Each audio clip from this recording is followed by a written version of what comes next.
ইতিমধ্যে ডিভিসির জলে প্লাবিত দামোদর নদীর পার্শ্ববর্তী উদয়নারায়ণপুরের একাধিক এলাকা।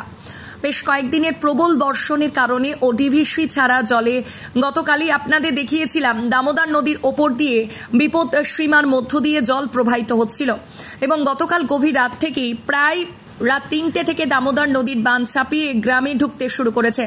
ইতিমধ্যে উদয়নারায়ণপুরের বেশ কয়েকটি গ্রাম, যেরকম উদয়নারায়ণপুরের টোকাপুর এলাকা পুরোটাই জলমগ্ন হয়ে উঠেছে। পাশাপাশি কুর্চি শিবপুর গ্রাম পঞ্চায়েত পুরোটাই জলমগ্ন। এছাড়াও উদয়নারায়ণপুর গ্রামীণ হাসপাতাল থেকে শুরু করে কলেজ পুরোটাই জলের নিচে, যেটা দেখা যাচ্ছে কোথাও হাঁটু সমান আবার কোথাও এক বুক জল। এবং তারই মধ্য দিয়ে সাধারণ মানুষ জীবনের ঝুঁকি নিয়ে প্রাণ হাতে নিয়ে যাতায়াত করেছে। ইতিমধ্যে ডিভিসি, মাইথন ও পাঞ্চের দুটি জলাধার থেকে প্রায় 1,70,000 কিউসেক জল ছাড়া হয়েছে।